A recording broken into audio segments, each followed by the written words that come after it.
Good morning, everyone. Good morning, Rabbi. We are learning Mishnah Sotah, Parak Test, Chapter 9, Mishnah Yud, Mishnah 10. Okay, now we're actually in the middle of the Mishnah, but we'll just start reading from the beginning.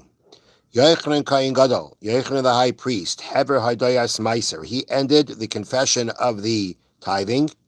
Afu Bitlas Hamo'erin. He also abolished the wakers, Vesanoikvin, and the strikers, which we explained yesterday. The wakers were the Levium, who will be calling out a verse, "Awaken while you sleep, Hashem." Yochanan Kohen Gadol stopped it, and the strikers were the ones who used to make an incision between the eyes of the animal, so it would go, so the blood would blind it, so that it wouldn't be so hard to control it for shechita. He stopped that because people could mistake that as a blemish, and he instituted the hooks. The rings. They're attached to the ground that the animal's neck would be inserted into to keep it in place during shechita. Okay, now this is the new part. Ad Yamav, until his days, Hayapatish Makab Yerushalayim. Literally translated means, until his days, the hammer would bang in Jerusalem. When? On Chol Hamoed. On Chol Hamoed, the hammer would bang in Yerushalayim. Now, what's the issue here? So let me read it to you. Although many forms of work are forbidden on Chol Hamoed are the intermediate days of a Yontif, the days between the first and last days of Sukkot, of Pesach. They are not full holidays, but to some degree considered a holiday. And because of that, in essence, there are many forms of work, things that we cannot do on Shabbos and Yontif that we cannot do on Chol Hamoed either. So although many forms of work are forbidden on Chol Hamoed, work needed to prevent a monetary loss, which in halachic terms is called the davar ha'avad. Something that could be lost, meaning to prevent monetary loss, is generally permitted. Therefore, the blacksmiths mentioned here were allowed to work on Chol Hamoed to prevent a loss. For some reason, in their line of work, if they didn't work on Chol Hamoed, there would be a loss, and therefore they were allowed to do it. But then Yochanan Kohen Gadol, he forbade them to work, meaning, as the Mishna says, until his days, the hammer banged during Chol Hamoed, but he stopped it. Why? Because their hammering was very noisy and degraded the sanctity of Chol Hamoed. And that is something that is relevant to other situations on Shabbos and Yontif, where something could actually be permitted, essentially. However, because it's noisy and it comes out that what's being done can be heard on Shabbos or Yontif, that's considered degrading Shabbos and Yontif, and it's forbidden to do, and that is what Yochanan Kohen Gadol instituted. And then the last part of the Mishnah, Ubiyamav, and in his times, meaning again in the days of Yochanan Kohen Gadol, Ein Adam Sarach Lishal Al Adamai, a person that did not have to ask regarding Demai. Now, what is Demai? So again, I'll read to you here from the notes.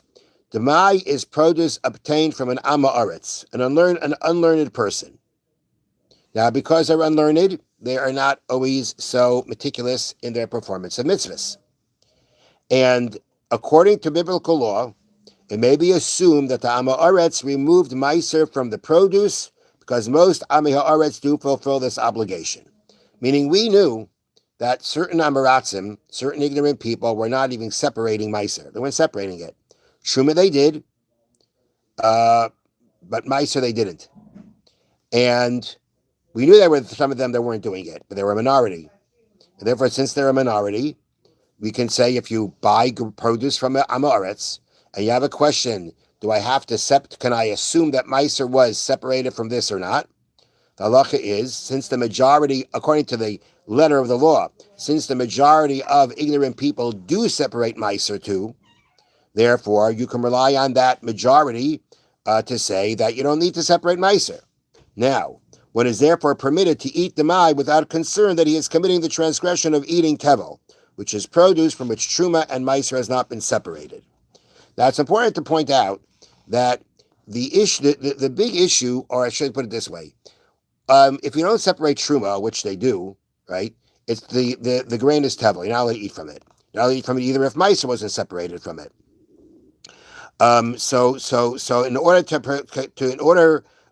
now, do I have to be concerned that I'm eating tevel when I buy from the ignorant person? According to the letter of the law, no.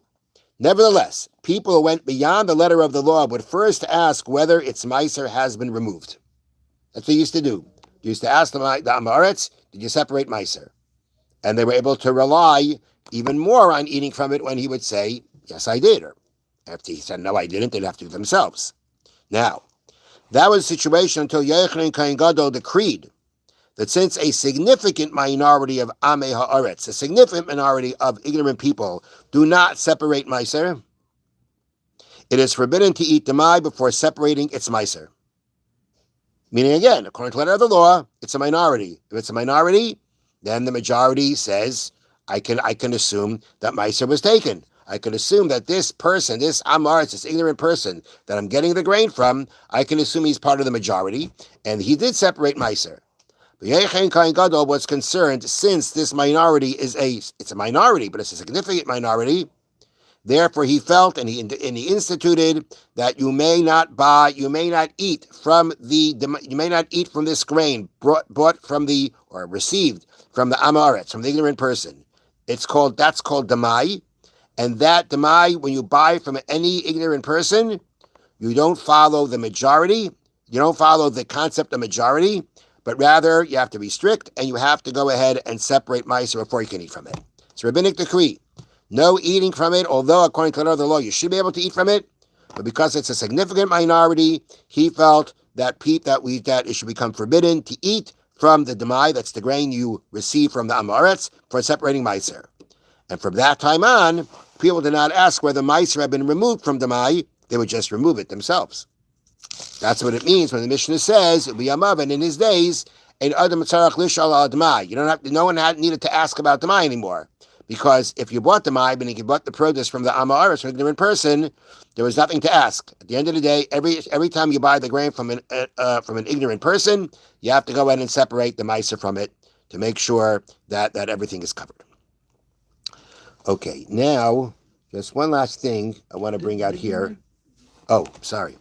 Before we finish, today's learning has been sponsored by Barry Steinberg in memory of his uncle, Al Rozamovsky, Avram Yosef ben Baruch Moshe, Shamash ben Aliyah. Okay, now, the Bartanura brings out an interesting point.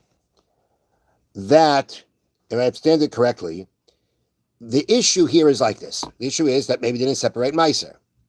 Now, if the Amaretz didn't separate meiser, so what's the problem? If you don't separate truma, that means there's still the truma that's supposed to be separated is in here. Then you could be eating what should be truma, and that carries a very serious punishment.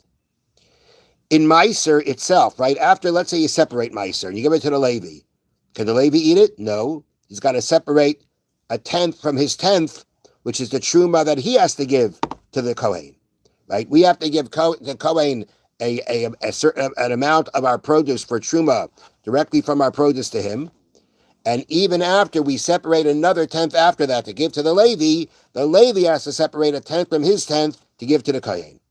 And if that hasn't been separated, then the Levi is eating something that could carry, again, a very serious punishment because there's truma hasn't been separated from this. Okay? Now, what about the fact that there is meiser? Let's say you go ahead, there's grain here, there's supposed to be meiser given to the Levi. If you eat a Levi's meiser, anything wrong with eating a meiser from a Levi? You give the Levi his meiser, can he give you some of it to eat? Yes, he can.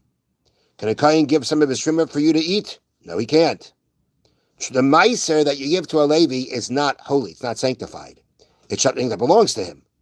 The same thing applies. We know that, after you separate a tenth for the Levi, you have to do the meiser sheni, the second tenth, which has a sanctity to it, and you got to make sure you go ahead and eat in Yerushalayim. And depending on the year of the Shemitah cycle, you would sometimes have them, the second tithing was what you had to eat in Yerushalayim, or redeem it and bring the money to Yerushalayim, or you give it to the poor. So the Bartanura says that when you have to go ahead and automatically separate the mai, you actually only have to do the following. Let me read it to you. You do not need to remove, to separate from this grain that you got from the ignorant person, the Meiser Rishon, which is the Meiser that goes to the Levi, nor, if it's the year of Meiser Ani, to give the Meiser to the poor man. Because any type of Levi or Ani will come and say, hey, give me my Meiser. You know what you say to him? Prove it. Who says I have any Meiser from you? Who says I have any Meiser? The whole issue of the Levi and the Ani and the poor man coming to get Meiser from this grain that we have a question whether Meiser was taken from it is a monetary issue. It's their monetary right to demand it. Well, the person can say, look, there's separations that have to be done here, but when it comes to your rights here, which are monetary rights, you got to prove it. That's the rule, right? Take something away from someone, the burden of proof is on you, to the one who's taking it away. And therefore, at the end, what you do go ahead and you separate is you have to separate the Meiser. You have to separate the Meiser Sheni, because that's holy, that's sanctified. And when you separate Meiser, because of the fact that you're supposed to separate Meiser, you know what you're really only giving away? The Trumas Meiser. The truma within the Meiser, because that's also forbidden for you to eat. Anything that's an issue of that it's forbidden to eat, you got to separate. Anything that's an issue of, well, this should be going to somebody else, I don't have to do that. So theoretically, practically speaking, I got to separate the Meiser Rishon, because I have to take the 10th out of that 10th, which is the truma going to the Kohen. But after I do that, I can keep the rest of it, because the Levi has to prove to me that he gets it. And the Meiser Ani, he has to prove to me that he gets it. The Meiser Sheni, though, which is the second tithing, which again is a question of eating something forbidden, then I'm going to have to separate and take care of myself. So when we say that you have to separate, when you buy Demai, and you have to separate Meiser, because we have to be concerned that maybe this Amar Tzin is separated, at the end of the day, what you have to give away are certain things, while other things, meaning it's not going to be that you're going to be giving away Meiser like you regularly do. Certain parts of it you'll keep, certain parts of it you'll give away. And when it comes to the second Meiser, depending on which one it is, you'll have to separate it and deal with it as Meiser Sheni, bring it to Yerushalayim. Or if it's Meiser Ani, you'll be able to keep it, because anything that's just an issue of belonging to the Levi, to the poor man, since really it's a suffix, it's a doubt as to whether he's separated or not, just that we're told we got to separate anyway. But the doubt says, though, that from the monetary point, you prove it before I have to give it to you. Have a wonderful day. Thank you, Rabbi. Now, how can you